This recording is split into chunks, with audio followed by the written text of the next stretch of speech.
1절에서 11절 말씀 보도록 하겠습니다. 하나님 말씀은 마태복음 21장 1절에서 11절 말씀, 우리 다 같이 한 목소리로 보도록 하겠습니다. 신약성경 34쪽입니다.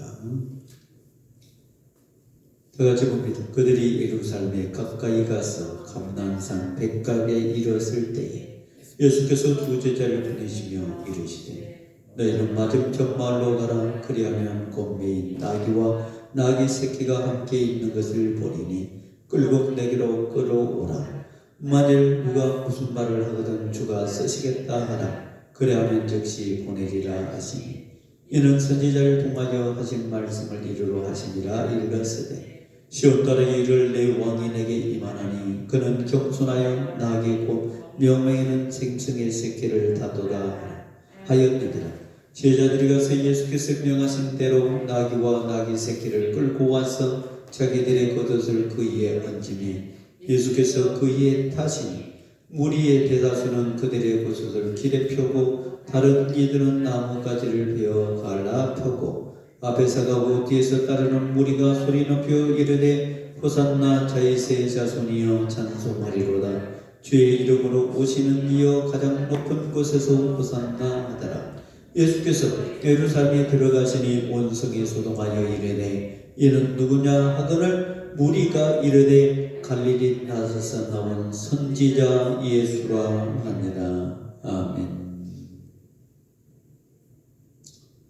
저와 여러분이 사는 이 세상은 늘 고난이 존재하고 있습니다. 우리가 사는 가정 속에서 늘 평화롭고 행복하고 늘 감사가 넘쳐야 되는데 그러지 못하고 고난의 연속을 사는 사람들이 참 많이 있습니다.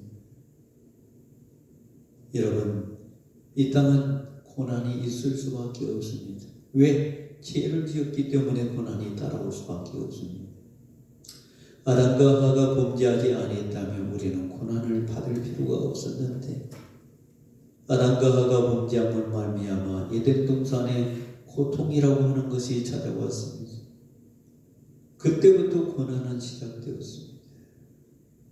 죄 문제가 해결되지 아니하니까 고난이라고 하는 것이 시작되었습니다. 그 고난의 문제를 해결하기 위해서 주님이 이 땅에 다시 오셨습니다. 하나님 하나밖에 없는 당신의 아들 예수 그리스도를 이 땅에 보내셔서 우리를 위해서 이 땅에서 고난받게 했다고 하는 거예요. 그래서 우리 예수님은 이 땅에 오셔서 33년의 생애를 살면서 고통의 연속, 고난의 생애를 살았습니다. 그 이유는 다른 것이 아니었습니다. 저와 여러분을 구원하기 위해서 우리 예수님이 고난을 받았다고 하는 거예요. 여러분, 이 땅에서 우리 예수님이 고난받은 그 고난은 가장 아름다운 고난이었습니다. 저와 여러분을 살리기 위한 그런 고난이었습니다. 우리에게 생명을 주기 위한 고난이었습니다. 그 어떤 것보다 가치 있고 그 어떤 것보다 바꿀 수 없는 아름다운 고난이었습니다. 그래서 저는 오늘 본문의 말씀에 있는 내용을 가지고 주님이 받으시는 아름다운 고난, 이런 제목 가운데 저는 몇 가지 말씀을 증거하고자 합니다. 이 땅에 오셔서 주님이 고난받은 그 고난은 첫 번째, 직접 자신의 죽음을 준비하는 고난이었습니다. 우리 주님께서 이 땅에 오셔서 자신의 죽음을 준비했습니다. 어떻게 준비했습니까? 낮아지는 자세로 준비를 했습니다. 자신이 낮아졌습니다.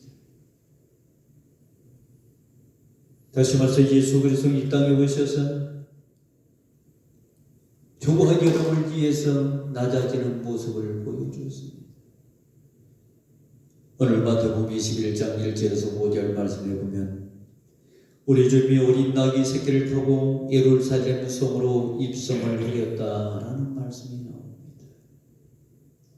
주님이 이 땅에 오셔서 탄생하신 것도 낮아졌는데 이 땅에 사는 날 동안 우리 주님은 낮아지는 삶을 살았고 또 하나님의 나라로 돌아갈 때에도 낮아지는 자세로 돌아갔습니다. 그것이 바로 어린 나귀 새끼를 타고 예루살렘 성으로 입성했다고 하는데 그렇습니다. 우리 주님은 만왕의 영원으로 이 땅에 왔지만은 우리 주님은 어린 나귀 새끼를 타고 하나님 나라로 들어가기 위해서 예루살렘 성으로 입성을 했습니다. 이 땅에서 왕으로 오신 그분이 낮아졌다고 하는 것은 보통 심각한 문제가 아니에요. 그러나 우리 주님은 그것을 당연히 받아들였고 또한 그렇게 했고 낮아지는 신분을 가지고 이 땅에 살았다고 하는 것을 우리에게 보여주고 있습니다. 두 번째, 우리 주님은 자신이 죽음을 직접 준비할 때에 죄 없는 자로 준비했다는 사실입니다. 우리 주님은 죄가 하나도 없는 분입니다.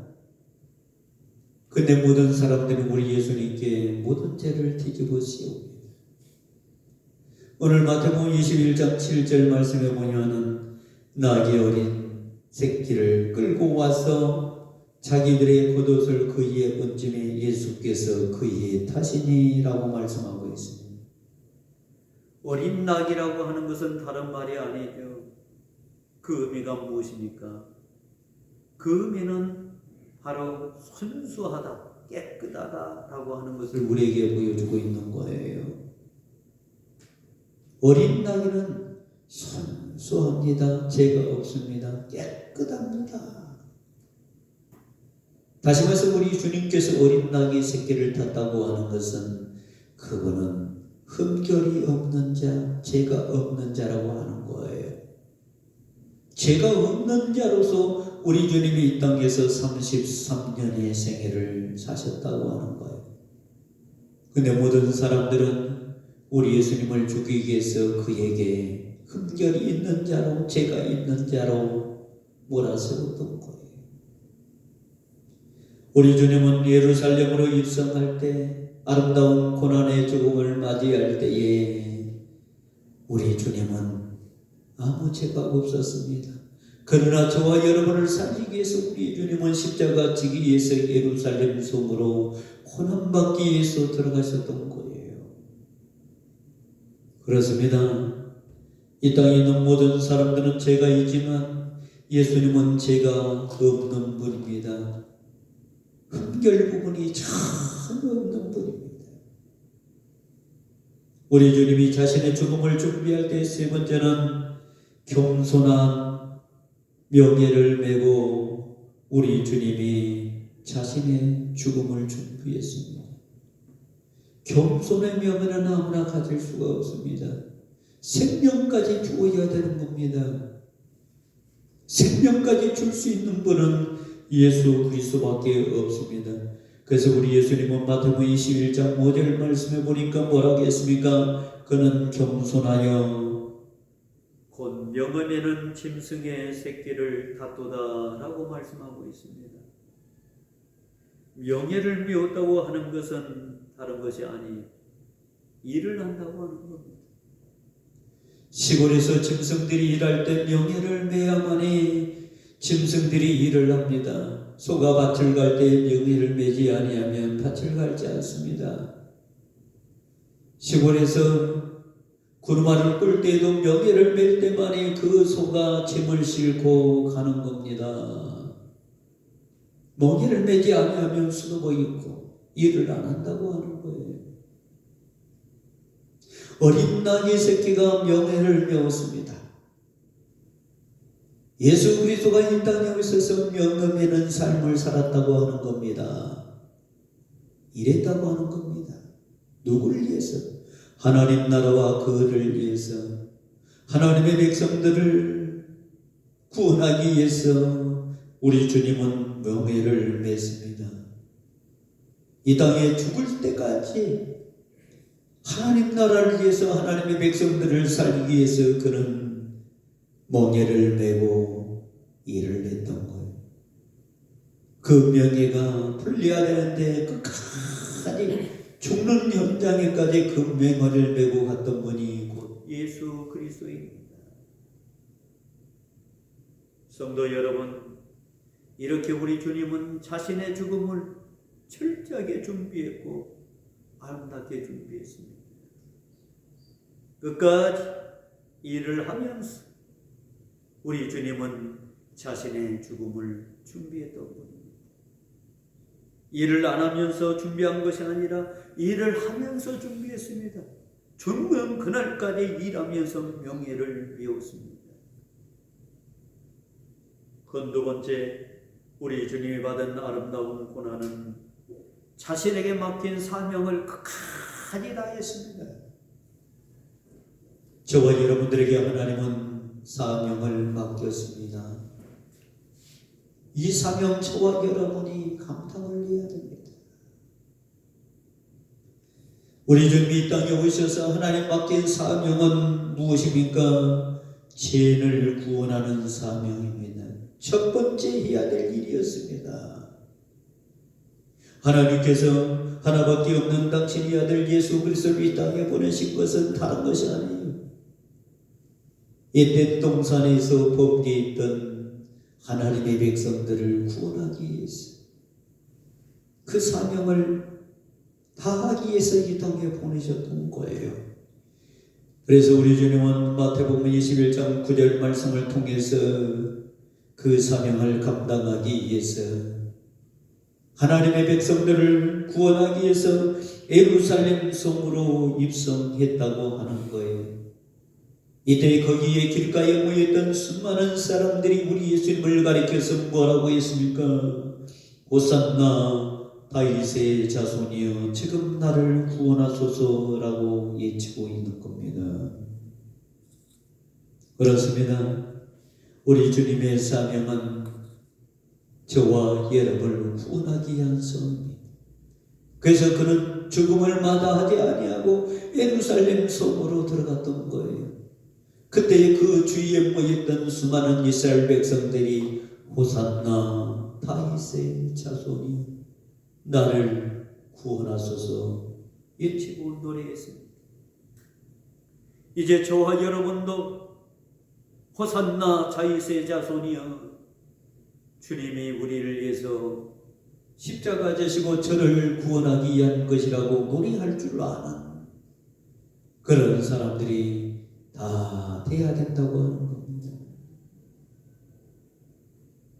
두 번째, 우리 주님은 자신의 사명을 끝까지 다했는데 그 사명이 무슨 사명이었습니까? 그것은 바로 평화의 왕으로서 사명을 다했다고 하는 사실입니다. 여러분, 누가복음 15장 38절 말씀 보면 예루살렘 성으로 입성하시는 우리 주님을 보고 예루살렘 성도들이 하는 말이 평화의 왕이라고 말씀하고 있습니다. 예수님이 예루살렘 성으로 입성하신 것은 다른 것이 아니죠. 이 땅에 수많은 백성들에게 평안을 주기 위해서 이 땅에 오셨고 그 평안을 주기 위해서 그는 십자가 지기 위해서 예루살렘 성으로 입성했다고 하는 거예요. 우리 예수님이 십자가를 지지 아니했다면, 예루살렘 성으로 입성하지 아니했다면 평안은 있을 수가 없어요. 그렇습니다. 저와 여러분은 예수님 때문에 평화롭습니다. 예수님 때문에 내 마음이 평화롭고 내가 예수님 때문에 살 용기가 생기고 예수님 때문에 내가 희망이 있는 거예요. 그래서 저와 여러분은 예수 그리스도가 이 땅에 오셔서 평화를 주었듯이 저와 여러분도 평화의 사람들이 되어야 된다고 하는 거예요. 사랑하는 성도 여러분, 예수 그리스도는 이 땅에 선지자로 왔습니다. 왕으로 왔습니다. 대제사장으로 왔습니다. 여러분, 선지자가 해야 될 것은 선지자로서 죽는 겁니다.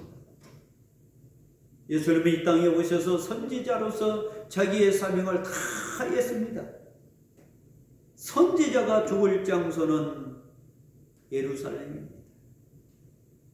자기가 일하는 장소입니다.